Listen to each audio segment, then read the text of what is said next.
Le cerveau ou les tripes, avait dit Xavier Guyot. Le cerveau ou l'estomac, c'est vrai aussi concernant nos horaires. Merci beaucoup d'avoir fait cet effort, d'être à peu près à l'heure pour démarrer cet après-midi. Donc nous savons depuis ce matin, confirmation, qu'il va y avoir des tensions importantes. Souvenez-vous de ces axes dominants, émergents, dont vous a parlé Xavier. À la fois, dit-il, vous avez tout l'arc méditerranéen qui est actuellement en crise et qui va falloir surveiller de près, mais vous avez aussi, et ça c'est beaucoup moins visible, entre autres, par exemple, le Pakistan et l'émergence de la Turquie, telle qu'elle était au moment de l'Empire ottoman, en tous les cas en termes d'influence.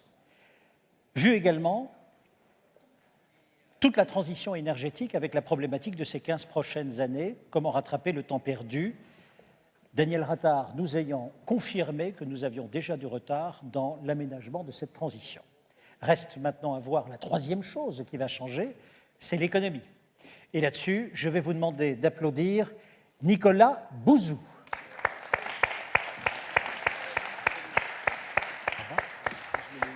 Alors, vous restez bien debout, Nicolas, bien debout avec nous. Si vous voulez aller là, c'est parfait. Mais sinon, voilà, mais mettez-vous bien là, dans la lumière. Dans la lumière, voilà. Alors, là, ce je serait veux pas pas cacher mal. nos amis quand même. Voilà. Juste là, ce serait sympa.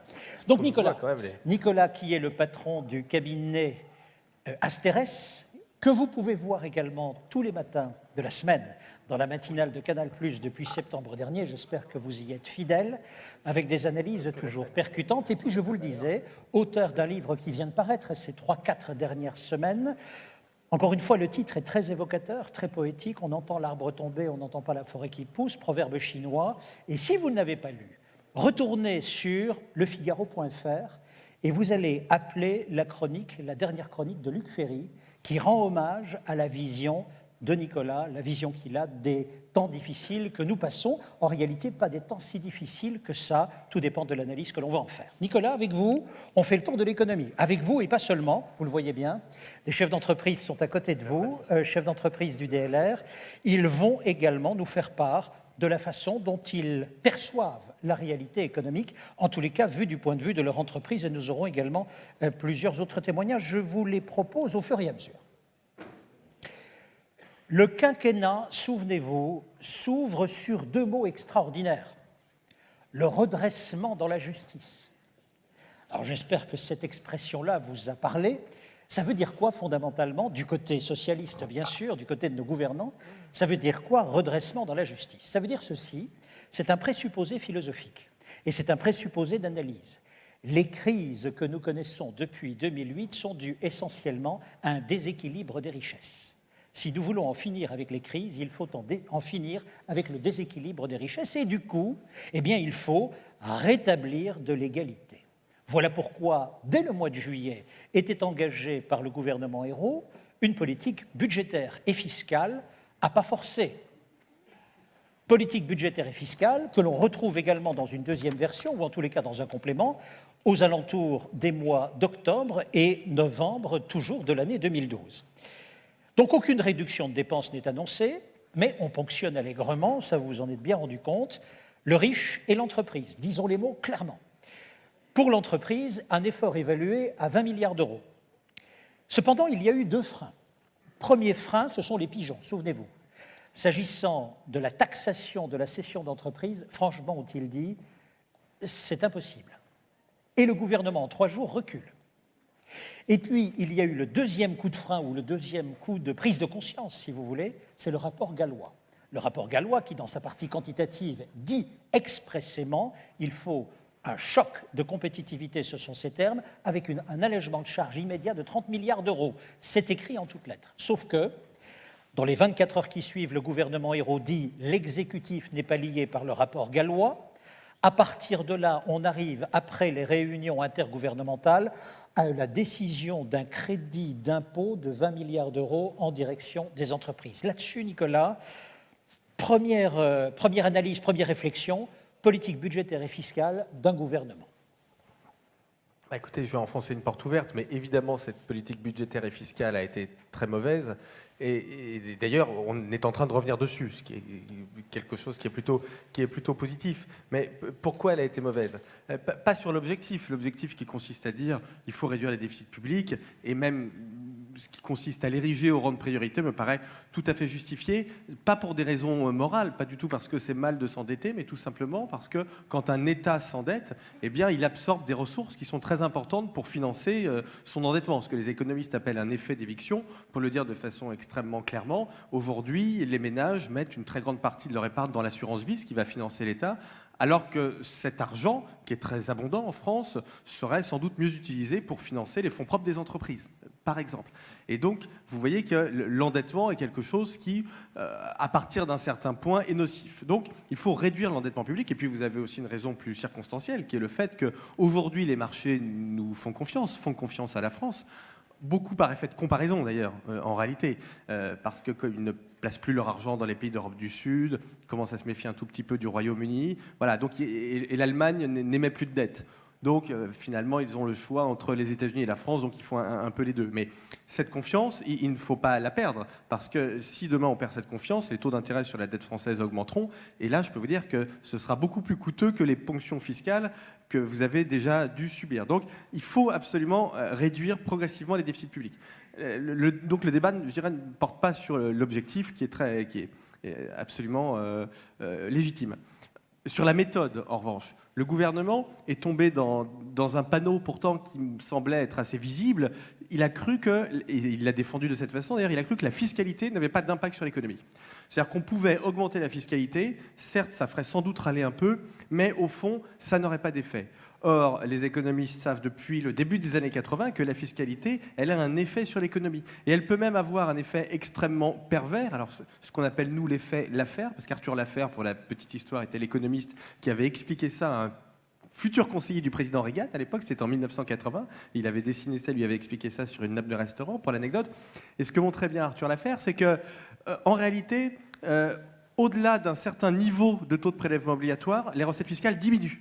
Ce qui peut sembler extrêmement contre-intuitif, mais vous qui dirigez les entreprises, vous comprenez très bien pourquoi. Tout simplement, au-delà d'un certain niveau de pression fiscale, les entreprises sont moins incitées à produire, à investir, elles versent moins de salaire, il y a moins de consommation, et donc on entre dans un cercle vicieux qui fait qu'au bout du compte, vous avez augmenté les impôts, mais vous n'avez pas plus de recettes fiscales. Et c'est très exactement la situation dans laquelle nous nous trouvons aujourd'hui. Ce qui crée un malaise formidable, puisque les gens se disent, on a très fortement augmenté les impôts, on est formidablement ponctionné, et finalement, on voit ou on pressent que les déficits publics n'ont pas été réduits. Bon, mais voilà, mais c'était un piège classique. Donc oui, bon, cette politique était mauvaise, mais tout le monde, évidemment, tout le monde en convient. Juste un mot sur la question de l'égalité, que je trouve très, très intéressante, enfin de l'inégalité plutôt. Le gouvernement a raison. Il y a un creusement des inégalités. Ça n'est pas du tout propre à la France, c'est vrai dans tous les pays développés. C'est lié au fait qu'on est dans une période de mutation technologique, une période qui revient tous les 50 ou 60 ans à peu près. Et quand on est en période de mutation technologique, les inégalités se creusent spontanément parce que la société, au fond, se sépare en deux. Vous avez une partie des gens qui sont capables d'utiliser ces nouvelles technologies, même pourquoi pas de les produire d'ailleurs, et de les vendre, de les commercialiser. Et donc ça, c'est la partie de la société qui va s'enrichir très vite. Et puis vous avez une partie de la société qui n'est pas en capacité de s'accaparer ces nouvelles technologies. Et cette partie de la société, en France, représente à peu près 10% de la population, elle décroche complètement. Et donc vous avez une explosion des inégalités. Donc c'est vrai en France, ça existe en France. Et il faut y répondre. Parce que bien évidemment, vous avez un niveau d'inégalité qui socialement n'est pas acceptable. Alors je ne vais pas entrer dans les théories philosophiques, mais vous avez un théoricien, juste pour le plaisir de la discussion, américain, qui s'appelait John Rawls, qui expliquait que les inégalités étaient supportables à partir du moment où même les plus pauvres s'enrichissaient. Les plus riches peuvent s'enrichir encore plus vite que les plus pauvres, mais il faut quand même que les pauvres s'enrichissent. Bon, en France, on voit que les pauvres ne s'enrichissent plus. Voilà, donc on a vraiment cette explosion des inégalités qui génère un malaise social. Donc il faut traiter la question des inégalités, mais la question des inégalités, elle ne se traite plus par la fiscalité. Ça, c'était vrai dans les années 70 ou 80, pour une raison qui est extrêmement simple à comprendre. C'est le fait que nous sommes dans une Europe, les frontières sont ouvertes, et donc vous avez une partie des gens qui partent, ceux qui sont le plus lourdement taxés, ce qui s'est passé depuis la loi de finances 2013. Donc la bonne façon de réduire les inégalités, c'est de passer par la formation, par l'école. Alors évidemment, c'est plus compliqué, ça met plus de temps, mais c'est la bonne façon de faire les choses. Merci beaucoup pour ce premier commentaire. Vous l'avez bien compris, mesdames et messieurs, nous allons en permanence mixer la macroéconomie, réflexion théorique, mais également le terrain.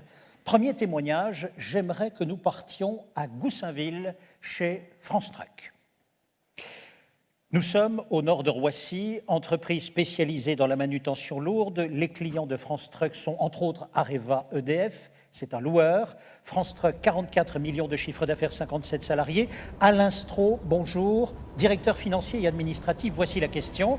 Les mesures de compétitivité, entre autres liées à l'emploi, produisent quel effet très concrètement chez France Truck? Alors les mesures emploi compétitivité, effectivement, bon, c'est une mesure qui vient, j'allais dire, effacer de nombreuses mesures défavorables aux entreprises. Bon, nous avons pu enfin calculer l'impact que ça allait avoir. Bon, ça représente pour nous, compte tenu du seuil, bon an, mal an, environ le salaire et charge d'un salarié qualifié. Bon, sur 65 personnes, ça avait environ 46 000 euros, c'est pas négligeable, ce n'est pas non plus le bout du monde. Je veux dire que ce n'est pas le genre de mesure qui va changer fondamentalement la face du monde et en fait, pour nous, la donne dans l'entreprise. Vous vous êtes penché aussi chez France Truck sur la possibilité de passer la barre des 50 salariés. Là aussi, c'est un coup de frein, non? Dites-moi. Alors effectivement, nous avions une filiale que nous avons intégrée. Nous-mêmes, nous avons une croissance organique qui a fait que, bon, on a franchi ce seuil. On avait le choix effectivement éventuellement à sous-traiter plus d'activités, mais vu la nécessité d'avoir un travail qualifié et un personnel dans la société, on a franchi ce seuil qui en fait s'avère quand même une difficulté. Nous avons mis en place une délégation unique par exemple. On s'aperçoit que s'il y a délégation unique, il faut quand même tenir une réunion et de délégués et de CE. Et ce qu'on souhaiterait en fait, c'est qu'il existe un seuil intermédiaire ou qu'à partir de 50, on ne se retrouve pas dans la situation de des entreprises de 200 ou plus. Donc il y ait par exemple des souplesses au niveau de la représentation du personnel, des choses moins lourdes, et des aménagements sur les déclarations. Voilà, donc des choses étudiées pour un niveau intermédiaire. Bon, finalement, là, entre ce que le politique décide, les précautions qu'il prend pour éviter les effets d'aubaine, entre ce que la presse dit et ce que vous vivez, c'est quoi? C'est l'inconfort d'une usine à gaz? Alors effectivement, le gros problème de toutes ces mesures, c'est que déjà, entre le moment où l'annonce est faite par le gouvernement, relayée par la presse, et la mise en place, il s'écoule des délais excessivement longs. On le voit actuellement, par exemple, l'accord qui a été passé entre les partenaires sociaux, qui va être en discussion, dont on ne sait même pas ce qui sortira, dont finalement les choses prennent des mois. Et en fait, une fois que tout est mis en place, ça prend plus de 6 mois. Et ensuite, surtout, effectivement, le problème, c'est que comme on veut éviter les effets d'aubaine, comme on veut s'assurer que les entreprises, entre guillemets, n'exagèrent pas, on vous sort des usines à gaz, des choses très compliquées qui pratiquement découragent la mise en place, ou en tous les cas font que les choses ne sont pas du tout aussi efficaces, en fait, dans la réalité.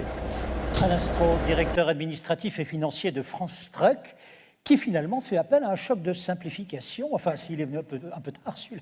Comme le président de la République. Et d'ailleurs, moi j'étais très intéressé par cette idée de choc de simplification, et elle montre que la crise des finances publiques a des vertus, c'est-à-dire qu'elle rend intelligent. Parce qu'en réalité, ça fait 4 siècles qu'on parle de choc de simplification en France. Peut-être pas avec ces termes, mais en tout cas, je peux vous dire que depuis l'Ancien Régime, on sait que l'un des problèmes de l'économie française, c'est la complexité des normes, des réglementations, etc. Et évidemment, ça ne s'est pas arrangé depuis 4 siècles.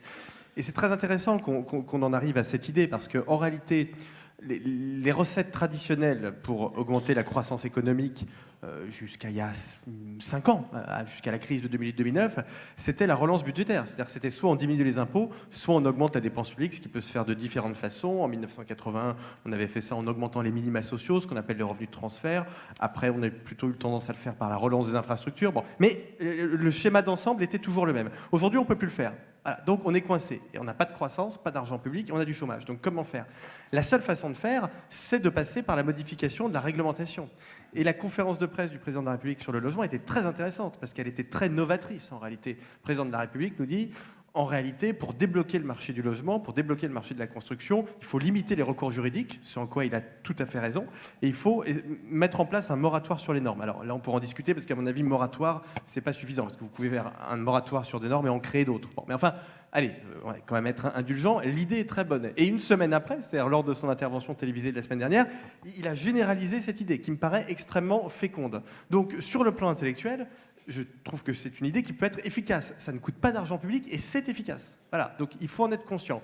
Ensuite, il y a un facteur que je ne maîtrise pas, évidemment, c'est la mise en application.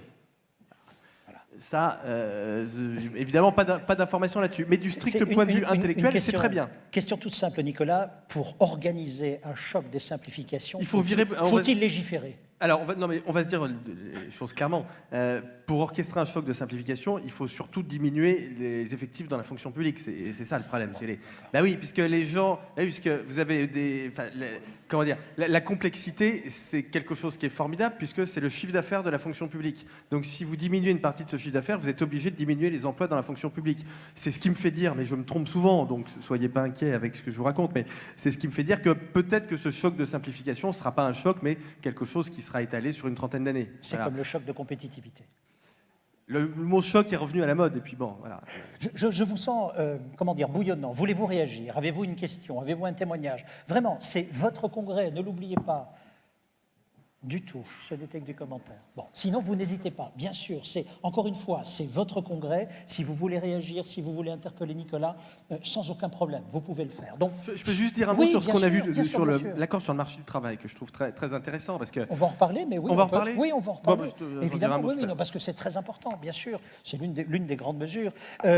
Néanmoins, si je comprends bien, depuis presque 12 mois, encore une fois, tous les efforts entrepris par la population, par le contribuable, je vais dire, privé-public, semblent patiner. Donc, découragement ou en tous les cas incertitude, on ne comprend pas ce qui se passe. Alors, on ne comprend pas ce qui se passe, mais en réalité, bon, j'ai expliqué ce qui s'était passé, mais ce que vous savez très bien en matière de fiscalité.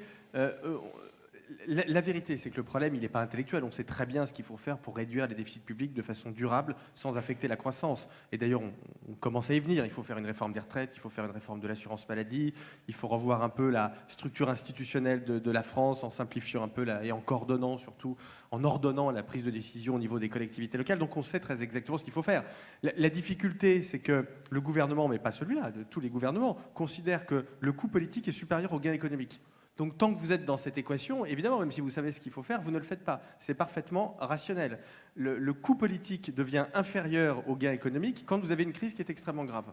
Là, vous vous dites, finalement, on peut tenter la réforme. Mais tant qu'on est dans une situation aujourd'hui où finalement l'économie n'est pas floride, n'est pas dynamique, mais est stagnante, on n'est pas non plus en récession forte, l'incitation à changer les choses, et donc vous n'avez pas d'incitation à mettre en place un choc. Pourquoi mettre en place un choc, s'il vous plaît? Donc le problème, il n'est pas intellectuel. Le rapport Gallois, vous l'avez cité, est formidable, j'adore, d'accord avec tout le rapport Gallois, mais le rapport Gallois était lui-même un copier-coller du rapport Attali, qui était lui-même un copier-coller du rapport Cahu-Kramartz, qui était lui-même un copier-coller du rapport Pinet-Rueff de 57, qui lui-même n'était pas très éloigné d'un livre que Bois-Guilbert avait écrit en 1680. Donc, si vous voulez, non, mais il y avait déjà, Bois-Guilbert disait, les produits français ne sont pas exportés parce qu'ils portent trop de charges. Donc, oui, pas la peine. Donc, intellectuellement, il n'y a pas de difficulté. La difficulté, elle est politique et au fond pédagogique, parce que le combat qu'il faut gagner, c'est le combat de l'opinion publique. Le gouvernement est complètement rationnel. Vous répondez à la demande de vos clients, il répond à la demande de l'opinion publique. C'est aussi bête que ça. En tous les cas, les chefs d'entreprise, eux, sont dans l'inquiétude et surtout leur personnel, et nous allons prendre la température dans le groupe Salty. Le groupe Salty, ce sont 370 collaborateurs, 67 millions de chiffre d'affaires, 27 agences au niveau national, forte progression en 2011. Ce groupe est établi ici, dans la région, à Marc-en-Barœul. Jean-Sébastien Guyot, merci beaucoup d'être avec nous aujourd'hui. Voici, donc c'est vous qui dirigez, le groupe Salty. Plusieurs questions, et puis je vous laisse répondre. Quel est l'état du marché? Est-ce que chaque affaire devient de plus en plus compliquée? Vos salariés, vos collaborateurs sont-ils déboussolés? Qu'avez-vous fait et que faites-vous en raison de ce que vous constatez? Merci Thierry, bonjour. Est-ce que le micro marche? Oui, parfait. Je vais vous présenter en 8 slides. C'est mieux ça? D'accord.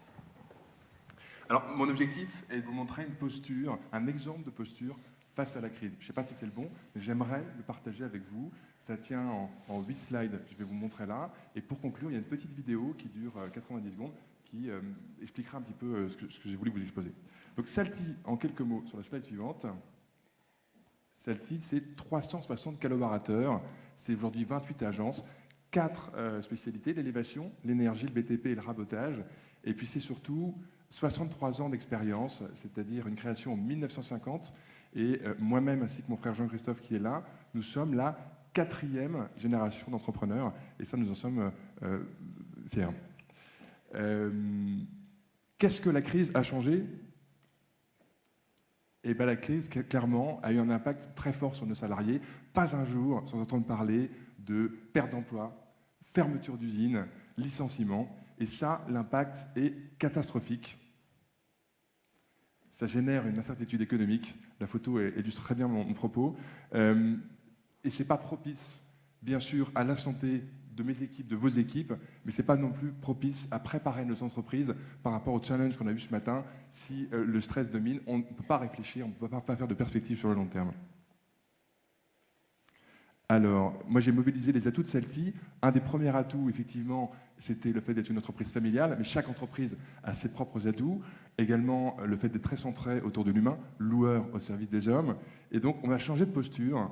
On a été beaucoup plus loin, quelque chose d'assez novateur. On s'est dit, eh ben, c'est la fin du client roi, et on va essayer un truc un peu nouveau. On va dire, eh bien, aujourd'hui, c'est les salariés d'abord. Alors, je dois dire qu'il y a eu pas mal de questions dans nos équipes, qu'est-ce que ça voulait dire?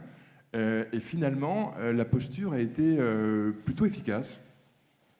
On s'en doutait, parce que c'est une évidence, un salarié qui est heureux, eh bien, fait des clients satisfaits. Et l'ensemble des parties prenantes de l'entreprise, finalement, sont gagnantes. Les fournisseurs, les banquiers, tout le monde, ça gagne en légitimité, en perspective, et surtout, ça permet de construire sur le long terme. Alors, je vais essayer de démontrer mon propos par quelques exemples, hein, et après par la vidéo. C'est des exemples très simples. Vous allez me dire, mais il ne fait rien d'extraordinaire. Mais chaque petite pièce mise ensemble font la différence. Donc ici, par exemple, c'est le respect des anciens, c'est le développement des valeurs d'appartenance, c'est la construction d'un plan de carrière, l'évolution, la formation, la sécurité, donnée dans l'accompagnement, l'autonomie. Des événements sportifs, on a fait x2, x3, x4 le nombre d'événements sportifs, non pas pour nos clients, pour nos salariés. Bien sûr, on invite nos clients s'il y en a qui veulent participer, mais c'est orienté pour nos salariés. C'est aussi des concours internes. On a été, c'est les salariés qui trouvent les idées de concours. Alors, il y en a eu beaucoup. Ici, le premier, mon t-shirt Celti me suit partout. Et donc, vous avez vu, on a eu un nombre de photos qui sont exposées dans l'hall d'entrée dans l'entreprise. L'autre exemple, c'est les dessins faits par les salariés, non pas par les salariés, mais par les enfants de salariés. Et bien sûr, gros succès, vote par les salariés et plaisir. Beaucoup de manifestations. Vous verrez sur la vidéo, c'est les petites choses, mais toujours en rendez-vous le plaisir, le partage, l'esprit d'équipe. Et l'esprit d'équipe construit votre entreprise. Alors, on a essayé d'innover cette année. Dans le développement durable, on a fait comme beaucoup d'entre vous, on s'est calé sur la semaine du national et on a rentré à l'initiative de Jean-Christophe Desruches dans l'entreprise hier. Et nos salariés vont participer à la collecte du miel, mettre des petites tenues blanches, et ça marche très fort. La semaine du bien-être également aura lieu en juin, qui était aussi construite par les équipes et qui promet, j'espère, un grand succès. Avant de lancer le film, l'idée de ça, en fait, c'est transformer une entreprise que vous allez tirer vous-même à une entreprise qui pousse, en mettant l'homme, vos salariés, les salariés au centre. Eh bien, tout devient beaucoup plus facile et ça vous donne des clés pour préparer l'avenir dans de meilleures conditions. Là, je vous propose qu'on regarde ensemble la vidéo qui dure 90 secondes, qui est très simple, vous verrez, rien d'extraordinaire, mais beaucoup de plaisir, beaucoup de partage.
Merci.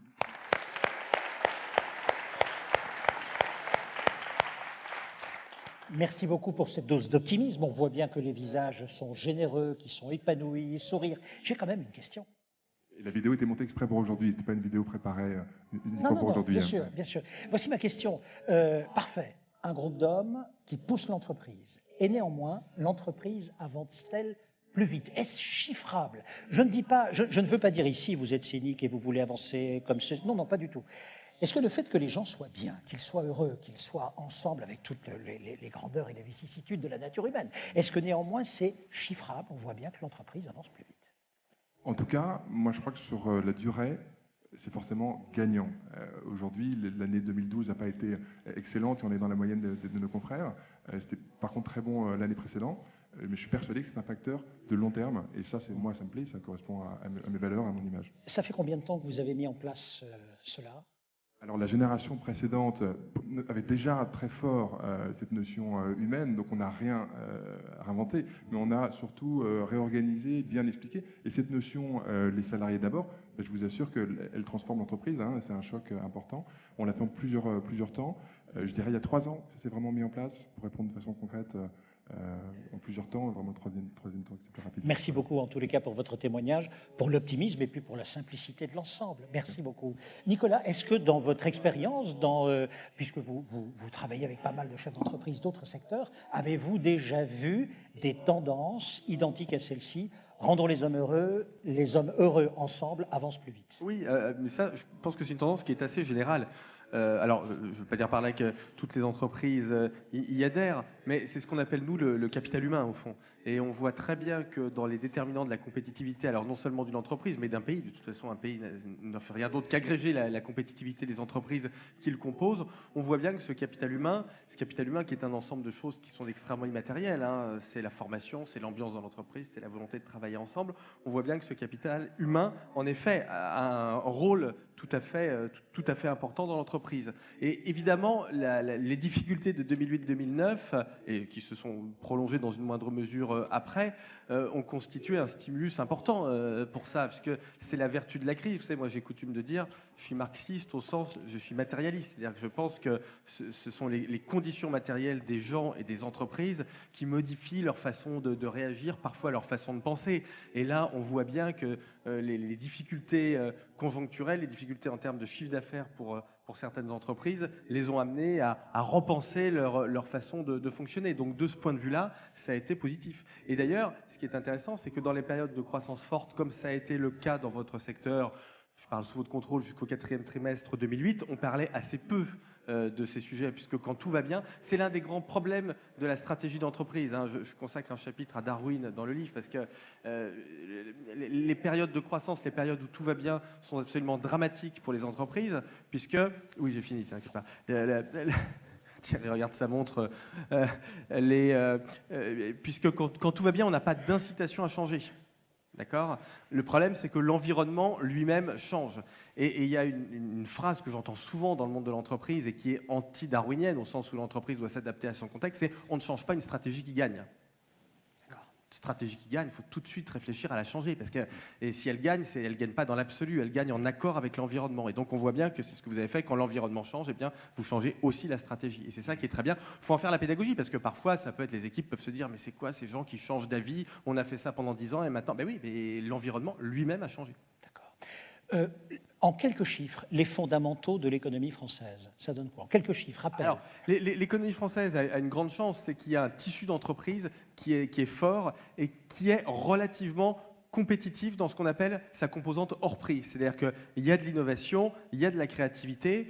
Et donc, vous voyez que vous avez encore des secteurs en France qui fonctionnent bien et qui dégagent des excédents commerciaux. C'est le cas de l'agroalimentaire, même si ça se fragilise un peu, mais globalement, les choses vont bien. L'aéronautique va formidablement bien. Pharmacie, un peu plus compliqué, mais le socle est quand même solide. L'énergie va très bien. Donc, on a des secteurs qui vont bien. Le problème, c'est que sur des secteurs dans lesquels cet aspect innovation est moins important, dans des activités de service, par exemple, où les coûts de production ont une importance qui est primordiale. Là, en effet, on perd des parts de marché et du coup, on perd de l'emploi, des salaires, tout ce qui s'ensuit. Mais on a cette base qui est solide. Donc, c'est une grande différence avec des pays comme la Grèce, avec des pays comme l'Espagne, avec Chypre, évidemment. Bon, maintenant, il est clair que nos faiblesses, vous les connaissez par cœur. Hein, ce sont des charges qui élèvent de façon excessive les coûts de production et puis un marché du travail qui ne fonctionne pas de façon optimale. Voilà. Mais sinon, je dirais que les fondamentaux, c'est le grand paradoxe de l'économie française, c'est que l'économie française, il suffirait de pas grand-chose pour qu'elle reparte. Et ce que je dis est vrai, c'est pas du tout pour vous faire plaisir. Il suffirait de pas grand-chose pour qu'elle reparte. Faites quelques réformes du type de celles qui ont été faites, qui ont été réalisées en Allemagne il y a une dizaine d'années, et les choses s'améliorent. Donc c'est pas du tout une situation à l'espagnol ou a fortiori une situation à la grecque, où là on se dit qu'il faut beaucoup de temps pour rétablir les choses. 2014, on nous promet de nouveaux efforts, peut-être d'ailleurs budgétaires, nouveaux impôts, peut-être, je n'en sais rien, je pose simplement la question. En tous les cas, c'est seulement maintenant que arrive en réflexion et dans la presse de façon un peu plus précise, un peu plus nette, qu'il va falloir réduire les dépenses. Oui. Et au même moment, de partout, OCDE, FMI, nos voisins allemands, mais également de l'Europe, on presse la France de réformer son économie. Ça signifie quoi, réformer l'économie ? Réformer l'économie, ça veut dire essentiellement deux choses. Ça veut dire, d'une part, réformer ce qu'on appelle l'État-providence, c'est-à-dire les systèmes de retraite, le système d'assurance maladie, système d'indemnisation chômage, système d'allocation familiale. Hein. Donc tous ces systèmes d'assurance qui ont été mis en place pour l'essentiel après la guerre et qui sont devenus extrêmement coûteux et qui pèsent sur les entreprises, puisque en France, 50% des dépenses sociales sont financées sur les salaires par les cotisations salariales et patronales. Hein. C'est une exception mondiale. En règle générale, hein, les dépenses sociales sont plutôt financées par des impôts comme l'impôt sur le revenu, comme la TVA, comme la CSG. En France, c'est plutôt sur les salaires et donc ça entre dans le coût des entreprises. Donc il faut réformer ça, c'est-à-dire à la fois alléger l'État-providence et en même temps modifier un petit peu son financement. Ça, c'est le premier grand bloc de réforme. Et le gouvernement sans doute va aller dans cette direction-là, même si c'est relativement lent, mais les débats que l'on commence à avoir sur la question des retraites, par exemple, hein, vont dans cette direction. Alors on a sans doute perdu un peu de temps, mais en tout cas, on voit que la direction est celle-là, et de toute façon, il n'y a que celle-là. Donc ça veut dire ça, mais réformer l'État-providence, pas par idéologie, pas du tout samplement pour des raisons de compétitivité et donc de croissance. C'est aussi bête que ça, c'est aussi simple que ça. Et le deuxième grand pan de réforme qui est souvent mis en avant, notamment par l'OCDE, porte sur le marché du travail, puisqu'en France, on a un marché du travail qui est très bizarrement fait, qui, contrairement à ce que vous pensez, n'est pas le marché du travail le plus rigide du monde, pas du tout, c'est le plus judiciarisé du monde, ce qui est un peu différent. Le CDI n'est pas un contrat de travail rigide, contrairement à ce que l'on peut croire. Vous pouvez parfaitement licencier un salarié pour tout un tas de raisons. C'est parfaitement possible. Le seul problème, c'est que vous allez passer 3 ans à potasser le code du travail pour pouvoir vous défendre. C'est ça la spécificité. Et c'est très important d'avoir ça en tête. Et les partenaires sociaux l'ont en tête. C'est pour ça que la grande réforme du marché du travail, c'est sa déjudiciarisation. Alors, pardon, hein, c'est un terme un peu barbare, mais vous comprenez tout à fait ce que je veux dire. Et quand on parle de réforme du marché du travail, on parle de ça. On ne parle pas de moins de protection, etc. La flexibilité, en théorie, elle existe, mais elle n'est pas utilisée par les entreprises qui sont tétanisées, en réalité, par ces problèmes potentiels juridiques. Et elles ont raison. Hein. Souvent, les circonstances le montrent. Justement, merci beaucoup pour cette transition. Voyons un peu le marché de l'emploi. Effectivement, 2 grandes mesures donc ont été prises.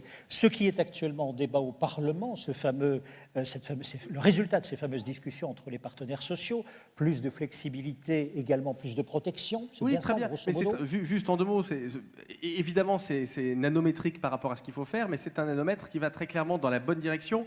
Et par rapport à notre ami qui intervenait tout à l'heure, qui disait « Oui, mais tout ça est très lent ». Alors, il ne faut pas trop en demander, si vous voulez, parce que oui, c'est lent.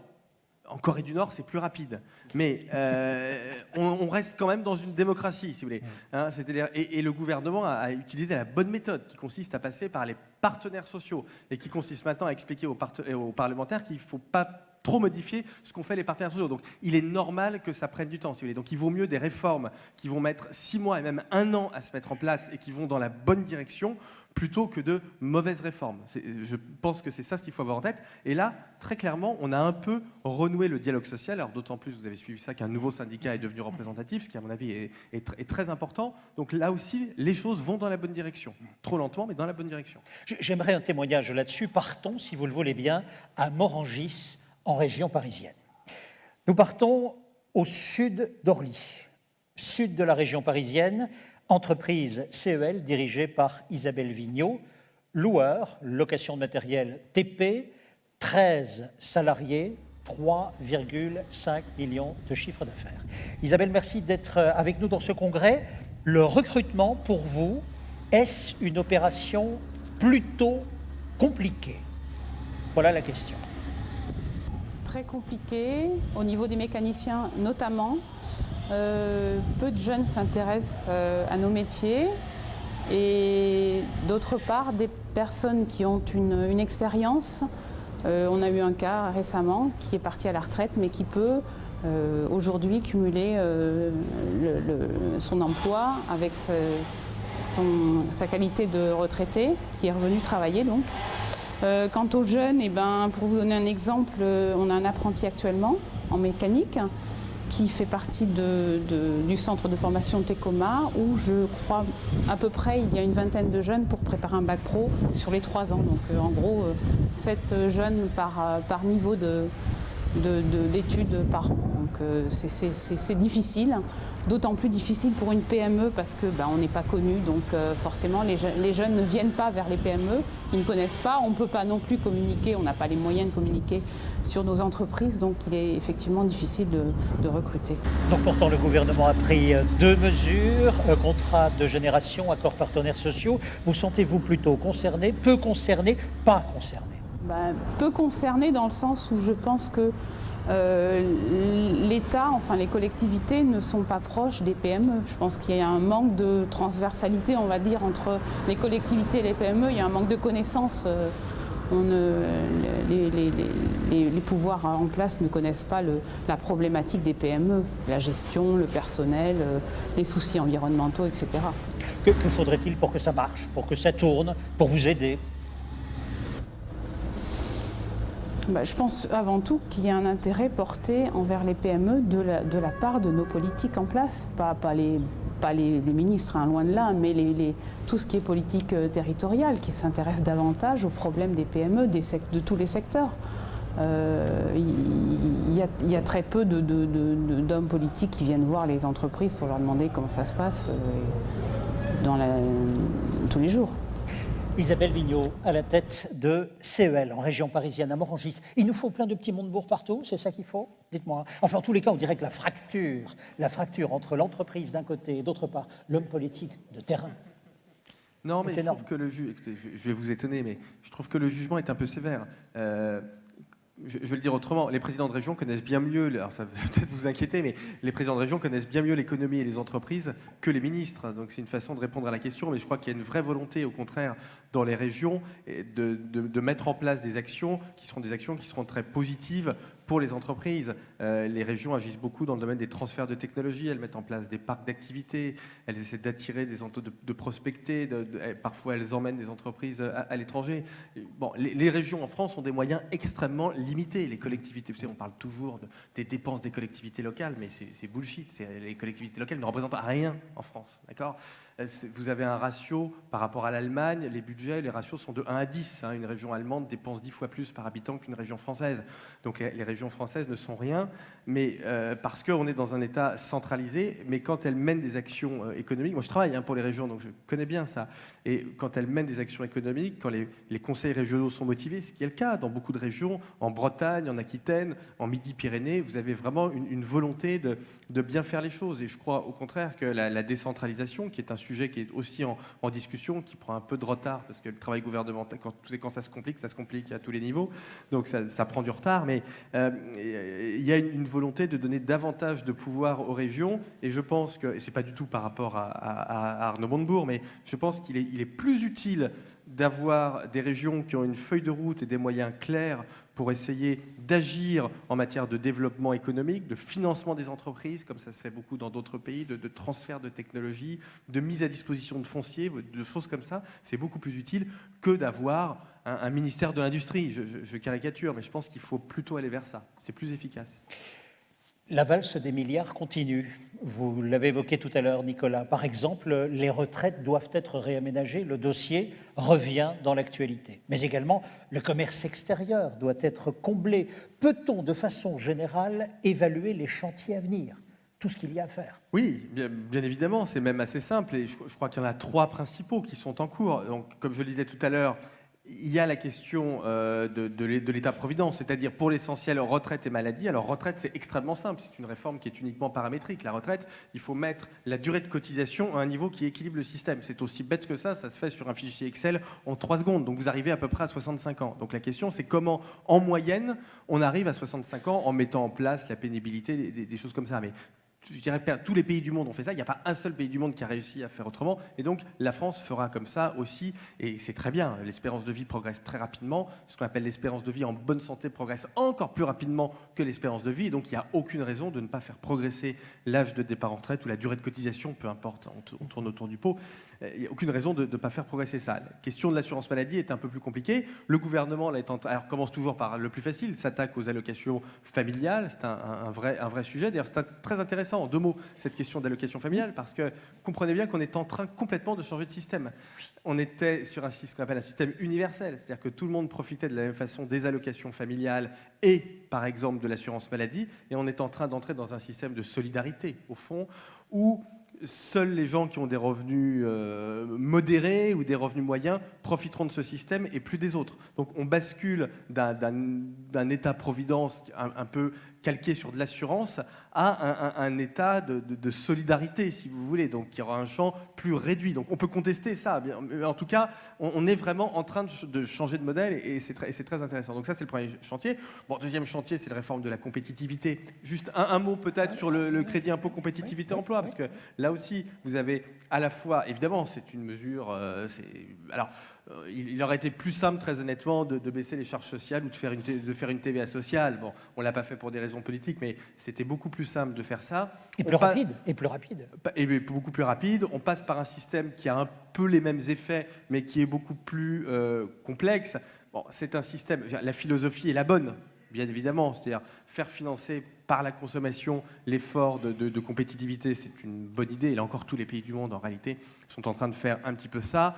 Le système du crédit impôt compétitivité emploi est quand même très complexe, notamment pendant la première année. Voilà. Mais quand je dis très complexe, c'est vraiment d'une complexité effroyable, ce qui, à mon avis, va sans doute générer des réticences. C'est-à-dire que je pense que beaucoup d'entreprises, en réalité, ne feront pas appel à ce dispositif en raison de sa complexité. Donc ça, c'est un peu dommage, mais il y a bien évidemment ce chantier de la compétitivité des entreprises. Et puis, il y a le chantier du marché du travail, qui est celui qui est adressé par les partenaires sociaux. Donc évidemment, sur tous ces sujets, mais vous le savez, hein, j'enfonce des portes ouvertes, tous convaincus, en réalité, il faudrait aller beaucoup plus vite. Bon, bah écoutez, qu'est-ce que vous voulez que je vous dise ? On va lentement.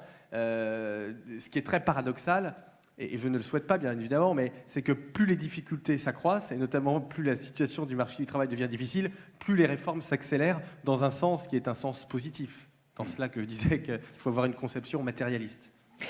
2 dispositifs importants également ont été actés. D'abord, la réforme des banques et la règle d'or. Est-ce que, donc l'un pour stabiliser le crédit, en tous les cas, ou stabiliser les banques, c'est leur sûreté, mais aussi pour stabiliser les dépenses, enfin les excès de dépenses. Bien sûr. Alors, ces 2 règles-là portent leurs effets quand ? Oui, les dépenses, on y vient, puisque là, on va commencer à réduire la dépense publique. Hein. Le ministre du Budget l'a annoncé encore ce matin, et c'est quelque chose qu'il dit depuis qu'il a été nommé, depuis 15 jours. L'effort va maintenant prioritairement peser sur les dépenses. C'est évidemment la partie la plus intéressante, parce que la fiscalité, il suffit d'augmenter les taux. La dépense ne se baisse pas. Vous ne pouvez pas baisser la dépense de l'État comme ça, ou en tout cas, ça a déjà été fait. La dépense, ce sont des réorganisations, ce sont des redéploiements d'effectifs, donc ce sont des choses qui sont beaucoup plus intéressantes, qui prennent du temps, qui sont beaucoup plus compliquées, et donc on est en train d'entrer là-dedans. Mais je pense que ça va être fait. Ce que je ne sais pas, c'est si la vitesse et si l'ampleur sera suffisante. Mais la réduction des dépenses, elle est en train d'être faite. Alors, la réforme des banques, écoutez, les banques...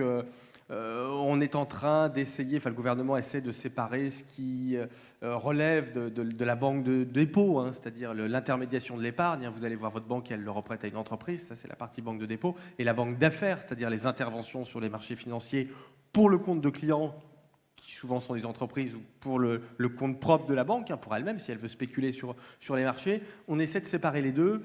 Je ne veux pas faire de mauvais esprit, j'ai jamais vu une étude qui montre que séparer ces deux activités permette de stabiliser le système bancaire. Il n'y en a pas. Donc c'est une réforme qui est complexe, qui est vraiment emmerdante pour les banques. Est-ce que ça vaut le coup de dépenser beaucoup d'énergie pour faire cette réforme? J'en suis pas sûr. De toute façon, elle sera faite à minima, mais ça n'est pas une réforme emblématique, si vous voulez. J'aimerais un petit complément aussi d'explication. Tout à l'heure, ce matin, Xavier Guilloux nous disait être plutôt ou très inquiet sur encore toute une partie des actions ou des possessions de hedge funds qui sont vraiment pourries. Le marché n'est pas encore assaini. Vrai, faux, faut-il en être inquiet? La difficulté, c'est que ces transactions passent sur ce qu'on appelle des marchés de gré à gré. C'est-à-dire qu'il n'y a pas, comme si nous faisions des transactions tous de façon bilatérale, si vous voulez. Donc ça n'est pas surveillé. Il n'y a pas de comptabilité. Donc par définition, c'est comme l'évasion fiscale. Je ne veux pas remuer le couteau dans la plaie, mais c'est très compliqué d'en connaître l'ampleur, je dirais, par définition. Donc oui, on peut penser, mais si vous voulez, je crois qu'il faut quand même arrêter. Alors là, je sors un tout petit peu de votre question, mais en 2 mots, je crois qu'il faut sortir un peu des catastrophes qui pourraient arriver, parce que c'est pas ça le plus important. Le plus important, c'est que nous sommes au début d'une vague d'innovation qui va marquer la phase de croissance la plus importante que le monde ait jamais connue. C'est plus important. Alors oui, il y a des problèmes financiers, il y a des problèmes de tout, hein, mais c'est secondaire par rapport à cette immense phase de croissance qui a débuté dans les pays émergents, qui est en train de gagner les États-Unis et qui va gagner la France, je pense, je peux me tromper bien évidemment, mais qui va gagner la France à partir de l'année prochaine. Et la question, ça n'est pas finalement qu'est-ce qu'on fait pour éviter les périls, c'est comment on s'adapte, comment on fait pour essayer de prendre cette vague de la croissance. Voilà. Vous en avez trop dit, pas assez. On continue là-dessus. Je suis vraiment désolé, mais alors plus tard. Non. Mais cette vague d'innovation, quelle est-elle? Elle vient d'où et comment va-t-elle impacter 2014 du coup? Allons-y. Tous les 50 ou 60 ans, vous avez ce qu'on appelle une grande vague de destruction créatrice. C'est-à-dire que vous avez en quelque sorte une nouvelle économie qui remplace une ancienne économie. Ça a été la machine à vapeur à la fin du XVIIIe siècle, ça a été les moyens de transport au milieu du XIXe siècle, ça a été l'électricité à la fin du XIXe siècle, ça a été le pétrole et la production de masse pendant les 30 Glorieuses. Et aujourd'hui, c'est ce que les anglo-saxons appellent les NBIC. Hein. NBIC, nano, bio, info, cognito. Alors, les nanotechnologies, les sciences du vivant, l'informatique, l'intelligence artificielle, et tout ceci est en train de détruire une économie et d'en créer une nouvelle. C'est comme l'imprimerie. Hein. L'imprimerie, j'ai déjà raconté cette histoire 150 fois, je suis désolé, mais l'imprimerie était la plus grande catastrophe économique du Moyen-Âge, avant de générer de la croissance économique, puisqu'elle a tué tous les copieurs, relieurs, enlumineurs, etc. Pareil, quand Thomas Edison a réussi à enregistrer sa voix, assez rapidement, ça a donné le gramophone, ce qui a ruiné tous les musiciens du monde entier, puisqu'il fallait, quand vous vouliez écouter de la musique, il fallait embaucher un musicien. Ensuite, il suffisait d'écouter un disque qui était fait par un seul, vous avez décimé la profession des musiciens. Et on disait, c'est scandaleux, il faut l'interdire, etc. Bon. Donc, et on est là-dedans aujourd'hui. Donc, si vous voulez, c'est ça qui est important. Et pour des entreprises comme les vôtres, je parlais de Darwin tout à l'heure, le message important, c'est pas comment je fais pour tenir, parce que la finance, les hedge funds vont exploser, la crise des finances publiques, machin. Tout ça, c'est complètement secondaire. La question, c'est comment je prends cette vague des nouvelles technologies. Et au niveau macroéconomique, c'est pas est-ce que la récession va durer? Bien évidemment, elle ne va pas durer. Ceux qui vous disent que la récession va durer sont des grands dépressifs. Mais ils ne connaissent pas l'histoire. C'est faux. Les récessions ne durent pas. La question, c'est est-ce qu'en 2014, on aura 1% ou 3%? C'est ça la question. Mais oui. Attends, non, mais 1%, c'est pas énorme. Nicolas, répétez-leur. Allez-y, 1 ou 3. Allez-y, répétez la phrase. La question, c'est pas comment on fait pour tenir pendant 10 ans, si vous voulez, parce que la récession ne va pas durer 10 ans. Pourquoi on ne lit pas ça dans la presse? Pourquoi on ne lit pas ça dans la presse? Ils disent pas ça. Moi, je ne lis pas ça, je ne vois pas ça. Ils ne disent pas ça parce qu'ils sont moins bons que moi.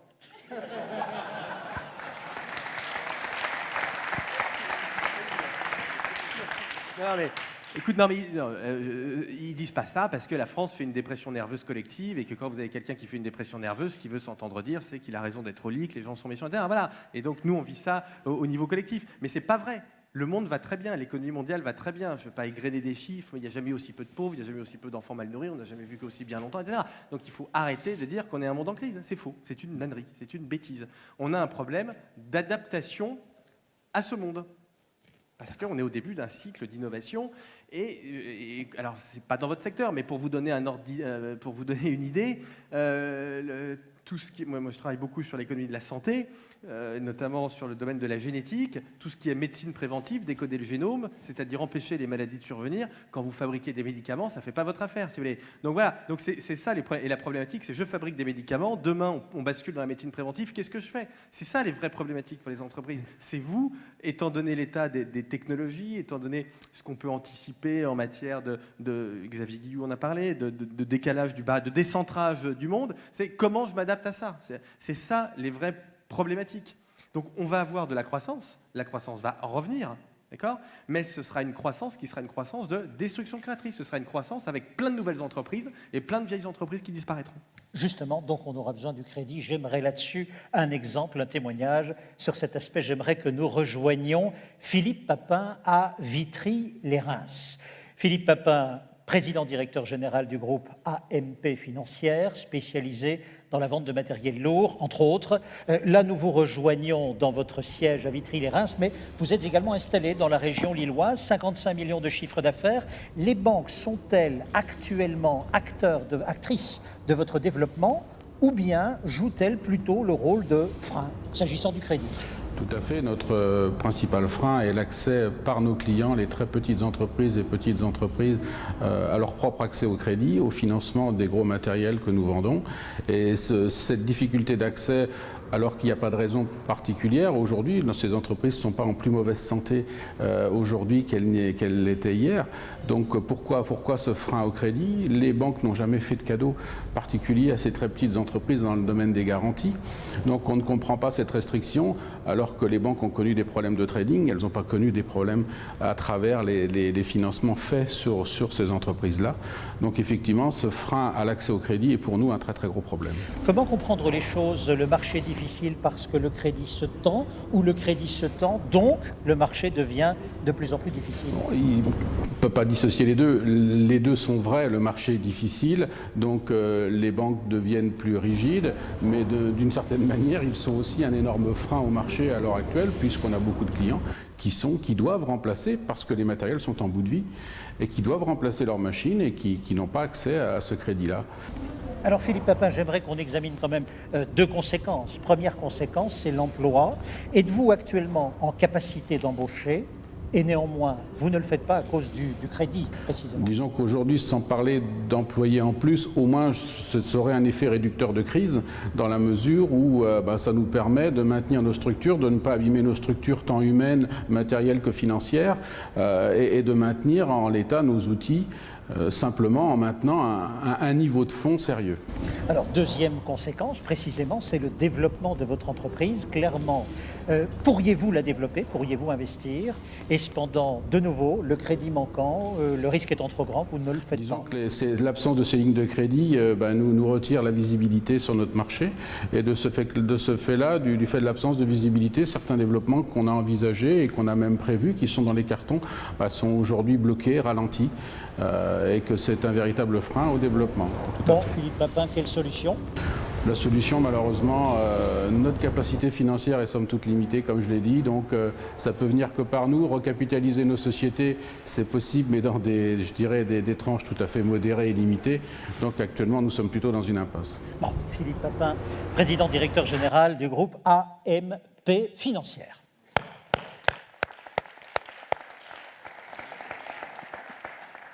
Voilà quand même le secteur bancaire, enfin le crédit en général, on dit la banque. Oui, parce que le système bancaire lui-même a du mal à s'adapter à cet environnement qui mute, et puis qui plus est, il fait face à des réglementations qui sont relativement importantes. Mais je parlais tout à l'heure un peu d'histoire économique, je ne sais pas si ça va vous consoler, mais dans toutes ces périodes de mutation, de changement, comme je le disais, il en revient à peu près tous les 50 ou 60 ans, les banques sont un peu désemparées, si vous voulez, parce que c'est très difficile de financer, de limiter les risques dans un environnement qui est un environnement qui lui-même est extrêmement mouvant. Je ne veux pas défendre les banques, mais n'oubliez pas que ce qu'on a reproché aux banques de longues années, ça a été d'avoir prêté à risque. Et alors maintenant, on leur dit, vous ne prêtez pas. Donc évidemment, c'est très cool. Et on met en place une réglementation, notamment ce qu'on appelle BAL 3, qui est faite pour qu'elles ne prêtent pas. De la même façon qu'on a mis en place une réglementation pour les compagnies d'assurance qui s'appelle Solvency II, qui est faite pour qu'elles n'investissent pas en fonds propres chez vous. Donc toute la réglementation est faite pour limiter les risques et pour faire en sorte que les banques ou les compagnies d'assurance investissent plutôt dans des obligations d'État, ce qui d'ailleurs parfois a posteriori, on a quelques exemples en tête, peut s'avérer aussi être des investissements malencontreux. Mais je dirais que, allez, je mets les pieds dans le plat d'une certaine façon, il faut arriver à faire sans les banques. Parce que c'est toujours la même chose. Vous savez, on a toujours vous pouvez reprendre des textes historiques, on a toujours reproché aux banques de ne pas prêter. Et ce que vous reprochez aux banques françaises aujourd'hui, les Britanniques le reprochent aux banques britanniques, les Allemands le reprochent aux banques allemandes, les Américains aux banques américaines. Donc c'est un peu partout pareil. Et si je reprends ma casquette de macroéconomiste, ce qui manque en France, c'est pas du crédit bancaire, c'est des fonds propres. Donc le combat, s'il y a un combat à mener en matière de politique économique, il est sur les fonds propres, il est sur l'ISF-PME. Alors je ne suis pas fiscaliste, mais ça aussi, ce sont des sujets qui sont importants. Quand vous regardez le passif des banques françaises, le passif, c'est vrai des banques aussi d'ailleurs, mais le passif des entreprises françaises, elles manquent de fonds propres plus que de crédit bancaire. J'aimerais qu'on revienne précisément sur ce que vous disiez il y a un instant s'agissant de l'année 2014. Si l'on prend l'année 2013, le gouvernement est en recherche définitive et permanente de croissance, une croissance qui ne vient pas. Il nous a annoncé néanmoins que normalement il devrait tenir ses objectifs. Alors 2 scénarios. Premier scénario, il n'a pas raison, c'est le scénario à peu près noir, glissement des dépenses et pas de croissance, donc la recette reste à peu près identique. Deuxième scénario, c'est un scénario qui serait le vôtre, quoi, vers la fin de l'année, il y aurait un début d'éclaircie, c'est ça? Oui, absolument. Je pense que là, on est vraiment au creux de la vague. Le premier trimestre est très mauvais au niveau macroéconomique. Je pense que la récession est assez forte d'un trimestre sur l'autre. Nous, on estime que le PIB a baissé d'à peu près 0,2%. Alors, ça peut vous sembler infime, mais en réalité, sur une masse aussi importante et sur 3 mois, c'est quand même une récession, une baisse d'activité qui est assez prononcée. Cela dit, regardez autour de vous. Je veux dire, il y a de la croissance économique dans le monde. Et je vais même être un peu plus audacieux. Je pense que les pays méditerranéens ont passé leur point bas. Alors c'est un point qui est très bas. Mais on voit que les exportations en Espagne, au Portugal, sont en train de remonter un peu. Alors je le répète, parce qu'il ne faut pas tomber dans l'excès inverse et tout voir avec des lunettes roses. On est sur des niveaux d'activité qui sont extrêmement modérés. Mais l'augmentation de l'activité va être là. Donc la question, c'est comment on en profite. Cela dit, autant sur les questions de dette, je vais peut-être vous étonner, mais je ne suis pas très inquiet, parce que si vous avez une croissance de 1%, ce qui n'est pas énorme, et une inflation de 1 ou 2%, c'est-à-dire que vous avez des recettes fiscales qui augmentent de 3-4% toutes seules chaque année sans que vous n'augmentiez les taux, donc ça stabilise la dette. Donc dès que vous avez un peu de croissance, la dette se stabilise.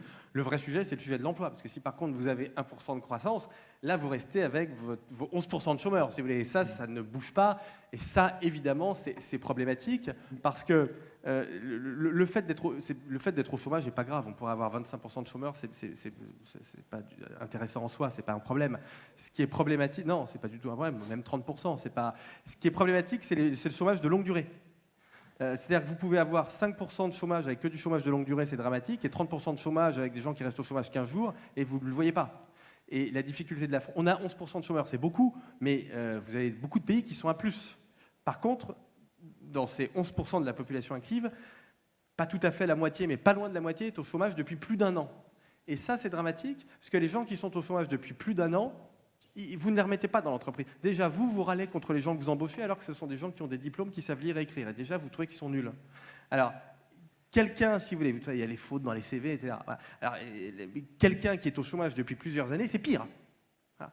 Et donc ça c'est un véritable problème, et ça la croissance économique ne le règle pas, parce que même si vous avez un peu de croissance économique, votre noyau énorme de chômage de longue durée, il ne revient pas comme ça dans l'entreprise. Il faut mettre en place des actions de formation qui sont extrêmement coûteuses, qui doivent être extrêmement qualitatives. Donc ça, si vous voulez, ça reste une problématique, quoi qu'il arrive. Donc, si je résume bien, actuellement, on est toujours sur une période compliquée de transition, oui, et on devrait peut-être arriver fin de l'année, début de l'année prochaine, à un semblant de reprise, 1%, peut-être plus, on verra bien. Mais sans oublier que ce sera une croissance, je le répète, pardonnez-moi, mais parce que c'est très important, portée par les mutations technologiques. Par les mutations technologiques, on est d'accord. C'est très important, parce que ça veut dire que vous avez des entreprises qui raflent la mise, ce sont celles qui ont investi, qui surfent sur ces technologies, et les autres, c'est pas que les autres n'en profitent pas, c'est que les autres disparaissent. Donc ce sont de nouvelles entreprises qui remplacent d'anciennes entreprises. Je cite toujours cette statistique, dans les périodes de vague d'innovation, 50% des leaders de leur marché, toutes les grandes entreprises dont vous pensez qu'elles sont insubmersibles, c'est celles-là qui coulent en premier. La moitié disparaissent. Donc ces grandes périodes de reprise de la croissance portée par les technologies, ce sont des grandes périodes de mue, si vous voulez, de renouvellement du système économique. Alors, ce que j'aimerais voir, c'est sur le terrain, comment une entreprise, progressivement, au gré précisément des difficultés qu'elle rencontre ou qu'elle a rencontrées, comment elle a évolué, comment elle a muté, comment elle se transforme petit à petit. Nous restons dans la région, Pas-de-Calais, nous sommes à Seclin. Voici l'entreprise familiale Defresne. Le groupe est dirigé par le président du directoire, Guillaume Defresne. Bonjour et merci beaucoup d'être avec nous aujourd'hui. 230 salariés, 94 millions de chiffre d'affaires. Vous êtes la 3e génération aux commandes du groupe familial. Ce groupe qui comprend 3 sociétés, je vais vous les citer. La société SIM, concessionnaire CASE sur 27 départements. La société Sodimat, concessionnaire Volvo, 12 départements. Et la société Manutention, concessionnaire Manitou Toyota, 3 départements. La crise que nous connaissons rend-elle chaque chose plus difficile, mais surtout, comment a-t-elle impacté et fait évoluer les dispositifs que vous avez mis en place, la façon dont vous travaillez? Bonjour déjà à tous mes collègues du DLR. Je suis ravi d'intervenir, puisque effectivement je suis aussi un local de l'étape comme Jean-Sébastien. Visiblement, dans la distribution, on est plus endurant puisqu'on n'est qu'à la 3e génération et ça fait aussi 60 ans qu'on est là. Voilà, c'est un petit clin d'œil. Ce que je voudrais dire par là, moi, j'ai trouvé très intéressant, j'ai noté différentes choses que je retrouve tout à fait dans la réflexion qui mène l'évolution de l'entreprise aujourd'hui. La première chose que j'ai noté, c'est Nicolas qui disait « la crise économique a des vertus, alors intelligent ». Je pense qu'on était arrivé en 2007-2008 dans un cycle de commerce qui n'était plus intelligent. Il était peut-être rentable, il était excitant parce que tous les gens c'était plus 10%, mais au bout d'un moment, je pense qu'on ne faisait plus notre métier. C'est-à-dire que notre métier se limitait en tant que concessionnaire. Alors, je préfère le terme de concessionnaire à distributeur, en tout cas pour ce qui est de mon activité, et je vous expliquerai pourquoi. Mais on était devenus des distributeurs, c'est-à-dire qu'on mettait sur le marché des matériels en fonction de 3 critères, le prix, la disponibilité et la valeur de reprise. Et je dirais, alors c'est un peu caricatural ce que je dis, mais c'est franchement ce que je pense quand même, on avait des logiques de reprise sur des matériels avec des valeurs qui n'avaient plus rien avec une logique économique. Et je dirais il y avait un emballement, un accélérateur permanent qui fait qu'on se sentait tous intelligents dans notre stratégie, puisque tout le monde vendait plus tous les ans. Sauf qu'à un moment donné, tout s'arrête. Et quand tout s'arrête, il y a des questions fondamentales qui se posent, puisque vous avez, quand tout s'arrête, un affolement dans l'autre sens. C'est-à-dire que tous les concessionnaires d'Europe veulent déstocker n'importe où. Vous voyez la fidélité de vos clients que vous pensez acquise qui est en train de se dissiper. Qui vous disent je t'aime bien mais je vais aller l'acheter en Pologne et puis tu seras bien sympa, tu vas quand même me l'entretenir. Et à un moment donné, vous dites mais en fait, quelle est la valeur ajoutée de mon entreprise? Quel est l'enjeu de mon entreprise? Alors il y a tout un panel fondamental et qui a été repris par Jean-Sébastien, qui est de dire à un moment donné aussi, il faut que ça soit clair parce que les collaborateurs de l'entreprise ont besoin d'être portés par cette vision, cette dynamique d'entreprise familiale, de 3e génération, etc. Et bien sûr, on a envie de continuer l'histoire. Mais en même temps, le monde change. Et jusque-là, on n'avait pas changé une stratégie qui gagne. Et puis à un moment donné, on réfléchit, on se dit, mais le monde change, effectivement. Il y a des mutations technologiques. Il y a l'arrivée d'Internet depuis 10 ans, mais qu'on n'avait pas trop ressenti jusque-là. Et tout d'un coup, qui permet à un client d'aller voir à l'autre bout de la Terre. Donc il y a une dérégionalisation du commerce sur l'occasion, beaucoup plus international.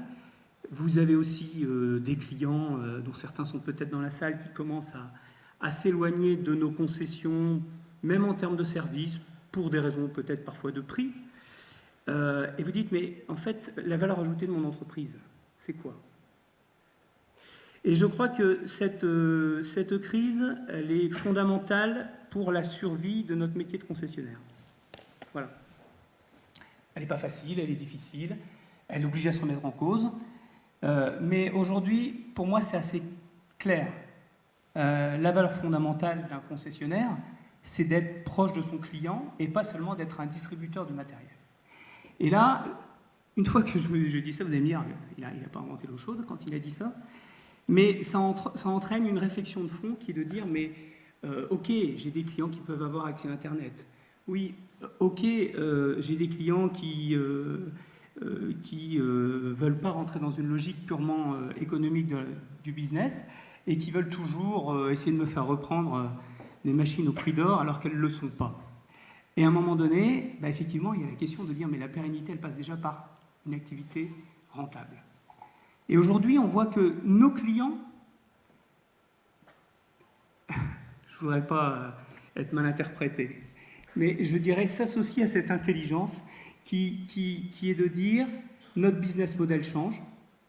Aujourd'hui, on n'a plus de visibilité sur notre activité, on a un manque de crédit. Comment on peut continuer à être rentable?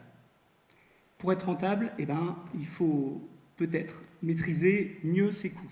Alors quand on se retourne vers son concessionnaire, le concessionnaire, je crois, est le mieux placé pour aider un client à mieux maîtriser ses coûts. Et je parle bien de concessionnaire, parce que la dimension d'un concessionnaire, c'est pas simplement de vendre du matériel. Je veux dire, à la limite, vous pouvez en trouver sur Internet, et si c'est tout ce que vous cherchez, vous serez peut-être satisfait. Aujourd'hui, on voit que la première action des clients, c'était de dire on a du matériel récent qui a 3, 4 ans, 5 ans d'ancienneté, et en fait, on a le temps de le faire vieillir, ce matériel. Il n'y a pas d'urgence à le renouveler, il est fiable, il est peut-être même plus fiable qu'avant, donc on va attendre. Et on arrive à du matériel qui a 6, 7 ans, 8 ans, et se pose la question du renouvellement, ou pas. Alors, après, on arrive à une réflexion qui est plus, je trouve, aboutie qu'auparavant, enfin, que dans les dernières années avant la crise, qui est de dire, en fait, moi, ce que je veux, c'est être rentable. Et être rentable, c'est maîtriser mon coût d'exploitation de mon matériel. Donc, pour maîtriser mon coût d'exploitation, c'est pas forcément en le renouvelant tous les 4 ans que je peux le faire, c'est peut-être en ayant un cycle d'investissement plus long, mais pour cela, j'ai besoin aussi d'être sécurisé sur la pérennité de ce matériel. Et là, bah, je dirais, il y a différents aspects qui rentrent en ligne de compte, et notamment la qualité du matériel, bien évidemment, l'association des nouvelles technologies qui permettent sur certains matériels d'avoir un suivi du parc par un œil expert qui est le concessionnaire, qui permet aussi d'avoir un conseil dans l'utilisation de ce matériel pour réfléchir sur est-ce que c'est le moment ou pas de le changer. Et nous, ça nous oblige à nous remettre en cause parce que dans cette démarche qu'on veut tous être partenaire de son client, on se dit en fait avant il m'appelait, je lui vendais un matériel, il m'appelait pour que je vienne intervenir pour une réparation. Ben, aujourd'hui, mon métier de concessionnaire, c'est moi qui connais le mieux les problèmes techniques récurrents de mes machines, c'est moi qui ai le personnel formé au matériel que je vends de façon annuelle et régulière chez mon concédant. Et donc, je suis mieux à même de conseiller mon client.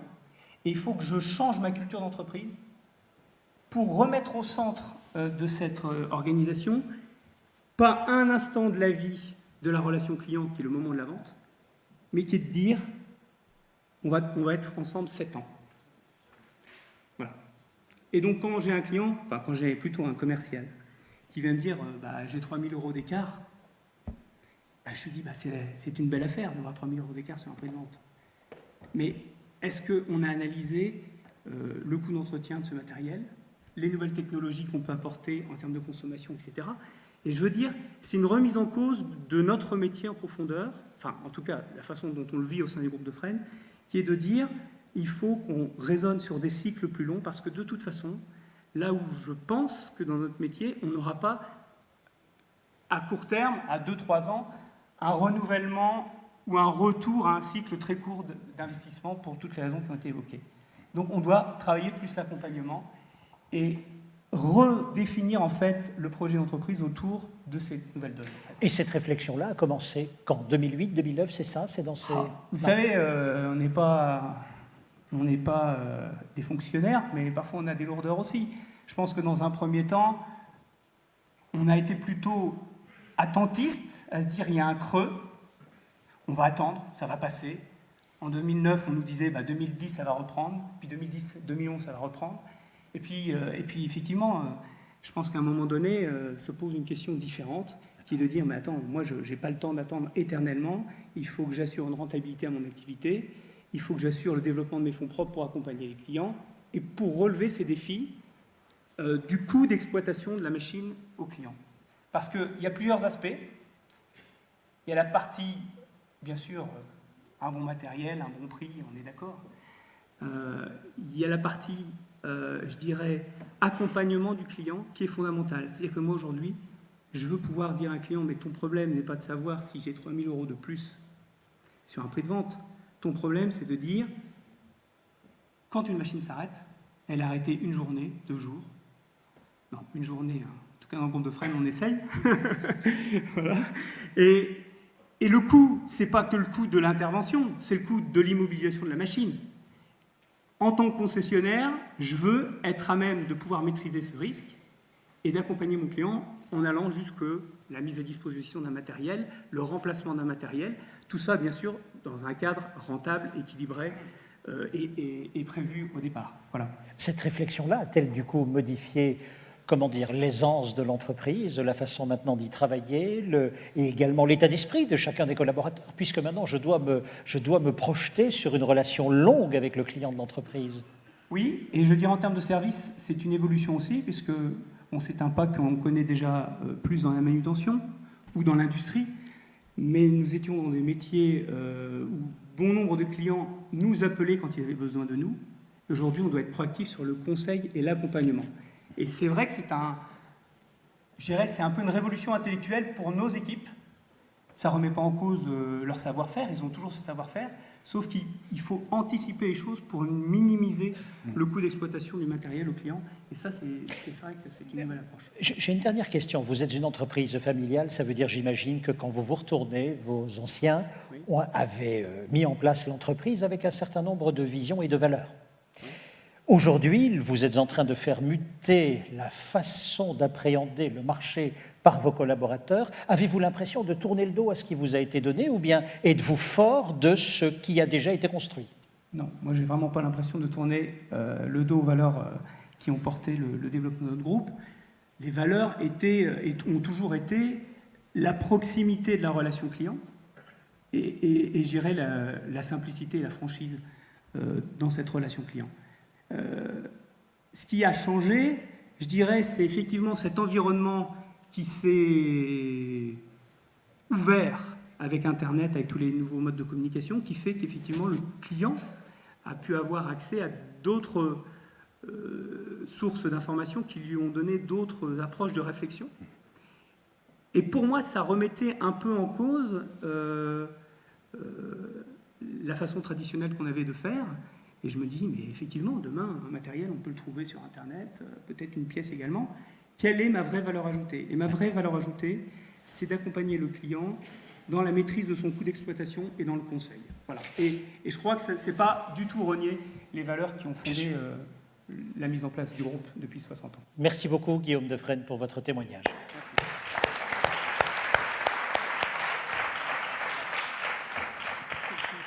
Nicolas Bouzou, retrouver les fondamentaux de l'entreprise, c'est-à-dire où est ma vraie valeur. C'est ça aussi, quand vous dites qu'il va falloir accrocher ce monde mutant, c'est dans ce monde qui va muter ou qui mute déjà, où est la vraie valeur de l'entreprise? Où puis-je me faufiler? C'est ça l'idée. Valeur, ça a deux sens. Il y a les valeurs au sens philosophique et la valeur ajoutée. Non, mais les deux sont intéressants. Parce que les valeurs au sens philosophique, elles ne changent pas, elles. Bien évidemment. Et c'est pareil pour une nation, pour un ensemble de nations, les valeurs de liberté, d'autonomie, de tout ce que vous voulez. Justement, leur grande force, c'est pour ça qu'on les a adoptées, c'est qu'elles peuvent s'adapter à tout un tas de contextes. Donc, ça ne change pas. En revanche, oui, la valeur de l'entreprise, c'est-à-dire, au fond, j'avais déjà sans doute cité cette phrase, mais Schumpeter, l'économiste du début du XXe siècle, disait je n'ai jamais vu un fabricant, c'était à la belle époque, il disait je n'ai jamais vu un fabricant de chandelles fabriquer une ampoule. C'est très intéressant parce que, évidemment, ce qu'il voulait dire, c'est un peu ce que je vous ai décrit. C'est-à-dire qu'on aurait pu se dire l'électricité, ça va être formidable, puisque vous avez déjà tout un tas d'entreprises dont le but, c'est d'éclairer. Donc, il va leur suffire de passer de la technologie de la chandelle à la technologie de l'ampoule. Et dans les faits, ça ne s'est pas passé comme ça. Ceux qui vendaient des chandelles se sont dit l'ampoule, ça ne marchera pas parce que c'est pas beau et puis c'est super dangereux, on peut s'électrocuter, etc. Voilà. Et donc, ce sont de nouvelles entreprises qui se sont occupées d'éclairer les gens dans leurs habitations. Et donc, il faut mener cette réflexion, c'est-à-dire se dire, finalement, à mon avis, il faut pousser cette logique jusqu'au bout. C'est-à-dire se dire, si aujourd'hui, ce que je fais, mon activité, demain n'a plus de sens, qu'est-ce que je fais? C'est-à-dire, quelles sont mes vraies valeurs, mes vraies compétences? Qu'est-ce que je continuerai à faire demain? Qu'est-ce que je suis capable de faire si mon produit leader aujourd'hui, demain, pour des raisons X ou Y, n'existe plus? Je pense que c'est une réaction extrêmement saine, alors qui ne permet pas de prévoir l'avenir, parce qu'on ne peut jamais prévoir l'avenir, mais en réalité, quand on a réfléchi à des phénomènes, y compris à des phénomènes, c'est comme dans l'aéronautique, comme dans les avions, à des phénomènes extrêmes, on se rend compte qu'il est beaucoup plus simple d'y réagir, même si ça ne se passe pas de la façon dont on l'avait prévu. Quand vous êtes dans un avion, mais c'est exactement pareil dans une entreprise, vous êtes formé à réagir à tout ce qui pourrait arriver. Et ce qui arrive, ça n'est jamais quelque chose qui a été prévu, mais vous savez y réagir parce que vous avez développé une telle capacité de réaction que vous n'avez jamais, statistiquement en tout cas, on va dire, quasiment jamais de problème. C'est pareil pour une entreprise. J'aimerais voir le tout dernier volet, c'est-à-dire occupons-nous quand même de nos voisins, proches ou lointains. Tout d'abord l'Europe, Mario Draghi qui dit, patron de Bruxelles, qui dit, bon voilà, moi je m'engage à racheter les dettes des États membres sans limite, à une seule condition, si jamais on le fait, il va falloir que les pays concernés obéissent aux règles de l'Europe et qu'elles suivent nos conseils. Bonne ou mauvaise mesure? Ça a été applaudi par les marchés. D'ailleurs, c'est très honnêtement ce qui a permis à la situation européenne de se stabiliser jusqu'à l'affaire chypriote. Mais depuis un an et demi et l'affaire chypriote, on voit, peut-être pas, j'exagère un peu, depuis un an en tout cas, la situation s'était améliorée. Alors, pas forcément pour de bonnes raisons, mais parce qu'en effet, la Banque Centrale Européenne avait dit, pour les pays qui font des réformes, c'est-à-dire pour les pays qui ne sont pas insolvables, on prêtera de l'argent en créant de la monnaie, hein, c'est la version moderne de la planche à billets, et c'était quand même pas idiot, parce que évidemment, la planche à billets est quelque chose qui peut déclencher de l'inflation au moment de la reprise économique, mais il y avait quand même une contrepartie qui était de dire, on demande aux pays de faire des réformes structurelles. Donc si vous voulez, tout ça n'était pas fait n'importe comment, et pour une raison que je ne comprends pas, est arrivée l'affaire chypriote, où finalement l'irrationalité en matière de décision publique a repris le dessus et a effacé en quelque sorte les progrès qu'avait fait l'Europe cette dernière année. Mais ce n'est pas Mario Draghi. Mais donc la Banque Centrale Européenne, oui, très honnêtement, je pense, a plutôt bien fait les choses. La Chine, dont Xavier Guillou rappelait qu'elle a changé de gouvernance, que dès lors elle est beaucoup plus tournée vers l'intérieur que vers l'extérieur, doit-on attendre quelque chose de la Chine s'agissant de la croissance? Je conseille plutôt d'attendre quelque chose de la Chine. Oui, d'ailleurs, c'est pas, là on n'est pas dans la prospective, hein, et des pays émergents en règle générale. Hein, les pays émergents depuis 2012 représentent 50% de l'économie mondiale. Hein, c'est-à-dire que les pays de l'OCDE représentent moins de la moitié de l'économie mondiale depuis 2012. Donc on voit vraiment que là, ce décentrage du monde, hein, on l'a sous nos yeux. Aujourd'hui, vous avez deux types de pays émergents. Hein. Vous avez les pays émergents avancés, la Chine, le Brésil, l'Inde, un certain nombre de pays d'Europe de l'Est comme la Pologne. Ce sont des pays émergents dont la problématique est l'innovation. Ce ne sont plus du tout des pays dont la problématique est d'attirer du capital, des délocalisations, des usines. Ça, c'est terminé. Ils l'ont et ils n'en attirent plus, ou beaucoup moins en tout cas. Leur problématique, c'est comment on innove, comment on développe de nouveaux produits, de nouveaux services. C'est ce que fait la Chine dans la génétique. La Chine est en pointe dans le domaine de la génétique. Pour vous donner un exemple tout à fait frappant, pour ceux qui pensent que la Chine n'est pas quelque chose d'important, la Chine est en train de lancer un programme de lecture du génome des gens qui ont un QI supérieur à 160 pour en fabriquer. D'accord ? Donc ça, c'est pas du tout de la science-fiction, c'est en ce moment. C'est en train d'être fait. Bon, après, vous pouvez toujours dire « Ah oui, la génétique, c'est pas bien, c'est cloné, etc. » Vous pouvez toujours dire ça. Mais les autres font, hein, pendant ce temps-là. Donc ça, c'est pas une terre de délocalisation, la Chine, c'est terminé. Et donc, vous avez un deuxième groupe de pays émergents qui, eux, sont des pays qui ne progressent pas encore par l'innovation, mais en attirant du capital, des usines, etc. Donc vous allez avoir les pays du Maghreb, typiquement, le Maroc, la Tunisie, et puis vous commencez à avoir des pays d'Afrique subsaharienne, ça c'est très intéressant. Vous avez 2 pays qui sont très à la mode en ce moment, pour 2 bonnes raisons. L'Éthiopie, par exemple, alors vous vous souvenez, l'Éthiopie, la chanson Renault, etc. Bon, l'aéroport d'Addis Abeba, c'est le plus moderne d'Afrique, et la croissance de l'Éthiopie, c'est 5-6% par an. Et le pays star, c'est le Ghana, Ghana dont le niveau de vie a été... Alors accrochez-vous, parce que vous allez voir que il y a un décalage entre les personnes. Si je vous demande ce que vous pensez du Ghana, vous voyez une femme avec un sac sur la tête et 7 enfants. Le niveau de vie au Ghana, en 30 ans, a été multiplié par 7. Donc le Ghana, comme le Mozambique, c'est devenu un pays de classe moyenne. Donc il faut avoir ça en tête, et ce sont des pays qui deviennent des pays de production. Donc c'est absolument extraordinaire. Bon voilà. Tous les 50 ou 60 ans, comme vous avez une révolution technologique, le centre du monde change. Un mot sur les États-Unis aussi, quand même. Bon, Bien important, parce que gaz de schiste, parce que peut-être autonomie énergétique, je ne sais pas. Alors, il y avait d'autres gens plus compétents que moi ce matin. La croissance est relativement forte, Elle est d'ordre de 2% aux États-Unis, donc c'est quand même relativement forte, avec une industrie qui fonctionne plutôt bien, une industrie qui a été complètement restructurée. Vous connaissez tous le cas de l'automobile, mais qui est très, très intéressant. Les coûts salariaux ont beaucoup diminué. Alors d'ailleurs, en raison de l'augmentation du chômage, et il faut bien le dire aussi. L'énergie a joué un rôle important. Le gaz de schiste, sans doute.